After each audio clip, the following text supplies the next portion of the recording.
So so your senior year concludes. You know that you're going to Cushing Academy, uh, basically in the spring of your senior year. You know that that's what you're gonna do the following year. Yeah. And you state that you're looking for some sort of AAU situation that's prominent, that's gonna put you in Yeah. front of the people that you want to be put in front of. How do you go about obtaining that opportunity? Yeah, I mean, I at that point I kind of knew. So you have like your Adidas teams, your Under Armour teams, your Nike teams, you know. So I kind of had a good idea of the landscape at that point. I just didn't really like. I didn't really have that leg in. But I remember asking my prep school coach. I was like, Coach Cormier. I was like, yo, like if I'm a do this, I think I should really try and take the next step and get on a better AAU team. Like, do you have any connects? And he was like, oh, because he had coached the year prior with Team New England, and they were on the Adidas circuit. So he kind of got involved in the Adidas circuit at the time. And he recommended that I try and play for the Jayhawks, New York Jayhawks, who was on the Adidas circuit at the time. And he put me in contact with Jay David. And I remember he was like, oh, yeah, he coaches at Lehigh. You know, there'll be whatever. He basically connected us that way. And just like in the most random timing, at that same time, we were playing in like a very random, just like 4-team showcase at Lehigh. It was us, Albany Academy, John Bound, and Lehigh. It was a very random assortment of teams. I don't know how we had gotten in the mix of it. I think our coach was a Long Island guy, so he got us in. You talking about MLK? MLK, yeah, MLK. Okay. And so there's MLK, John Bound, Lehigh, Albany Academy. And so I'm like, oh, wow, like, this is kind of perfect. Like, if I can go out there and have a good game, you know, I told Coach Cormier, I'm like, yo, I'm going to be actually playing at Lehigh. Like, you know, maybe tell him to come watch my game. Yeah. So we played at Lehigh. We played Albany Academy. And that was a really good team. They had Andre Jackson. August Mahoney, who ended up playing at Yale. A couple other younger guys who went up to play D1. Yeah. And they were so much better than us. But I had a really good game that game. And Coach Jay was watching. Coach Drew, who's now coaching at Hofstra, well, at the time was coaching with the Jayhawks. And I had like 37 or 35, something like that. And I remember I was just in all cylinders. I was on one. And you know, and then it worked out. They, you know, Coach Jay reached out to me after. He was like, yeah, you know, we want to put you on our squad for the spring and summer. And I was super excited because like now I really get to be around like some high level dudes. Yeah. And that Jayhawks team was really good that year. Yes, it was. So I was, you know, super grateful, and I didn't really know what to expect, but I was just like, you know, maybe this is now, it's all starting to kind of fall into place. So I was excited for sure. Man, that's what's up, man. And how did you get connected with the Cushing coach? How did that all come about where he thinks that you're good enough to come to Cushing Academy? Yeah, I don't remember. There was a lot of different, I think once I kind of like was learning about the prep school ranks and kind of the NEPSAC, you know, my mom and we got involved with, I believe it was called Inspiring Young Minds. It was like, they do a lot of for mainly younger kids, like trying to get into junior boarding schools and they get into, it's also not just about basketball. They do a lot of just like academic. Yeah, a lot of academic. Inner city even kids. International. Even. Exactly. Just kind of, and we got connected with them, and they kind of just started helping us, you know, reach out to different prep schools and on my behalf. And I think somehow in that process we got connected with Cormier at Cushing.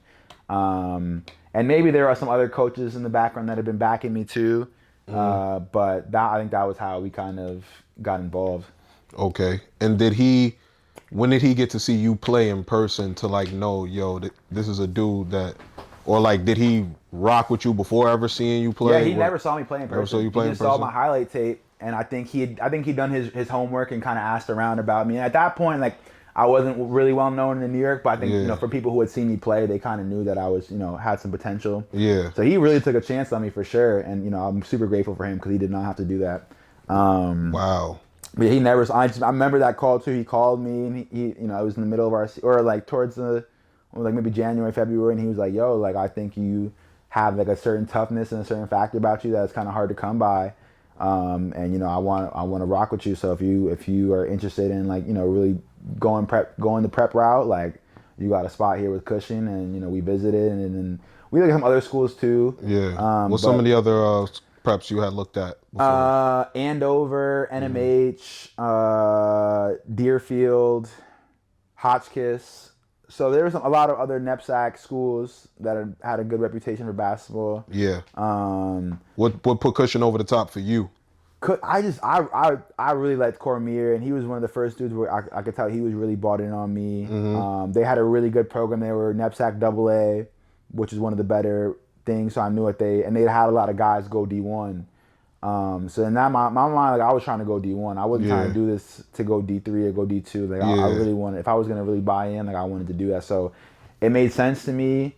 And I think they had a really good squad coming back. I felt comfortable. I thought we were gonna be able to win, and I think I was just like drawn to that school. You start looking at the YouTube videos, you see like the dude. At that time, they had a dude named David Duke, who made it to the league. Yeah, I believe he's still playing in the NBA right now. But he was like he was a top 100 All-American. Yep. Caleb Joseph, a couple years before. Obisa Beatty. So I'm looking at these dudes, and I'm like, they got some studs that have came in and out that program. So like, I mean, I wasn't trying to necessarily be a top 100 dude, but I'm like, all right, they clearly have guys in and out, have a reputation from coaches, so I felt comfortable that they would help me get recruited. No doubt, man. So now you're headed to prep school as your year wraps up. You got your prep school locked in. Yep. You're gonna go play on the big bad Adidas circuit with the Jayhawks. You got that locked in. How are you approaching the spring and the summer? Where are you thinking you're gonna fit in with this team? You're playing alongside some of the best dudes in the country, some of the best dudes in your region. What's all going through your mind at this time, and how are you trying to find your way? Yeah, it was different for me because this is my first time really being around like high level dudes. Like we had at that time, our team was Andre Curbelo, who was top 100 in the country at the time, Zed Key, top 100 in the country at the time, and then everyone on the team had Division I offers. I was the only one who didn't have any Division I offers. So it was intimidating, but I'm like, all right, like if I can compete with these dudes in practice and be around these guys, I felt good that I was gonna, I didn't know how, and like there was still some question marks, but I'm like, I feel good that like, we're gonna be able to, I'm gonna be at least able to play in front of some of these. Well, I knew I was gonna play in front of these schools, but also then kind of garner their interest. So I was just excited to kind of, like finally, like I've been wanting that my whole high school career to like kind of be in that elite circle of New York ballers, and finally, I felt like I was kind of reaching that level in that circle. So I was happy, but then I kind of knew, all right, like this is a whole different level now. Like, and AAU already is a different breed in just terms of basketball in general. So there's a lot of politics with that, but I thought that if I just had a couple good games in the live periods or in some of the tournaments, like it would start to pan out for me. And it didn't. I got the first spring tournament. I was coming off the bench. I had a couple good games, but nothing really crazy, and still wasn't picking up any offers. But I was like, all right, we still have the summer, and like I said, I was the only one on the team who didn't have any Division I offers at the time. But I was like, you know what, like I wasn't super stressed. I was like a little anxious to kind of, get that first one and kind of get things going. But I felt like, I was in a good situation in terms of everything. So I wasn't really I don't remember thinking I was super stressed about it.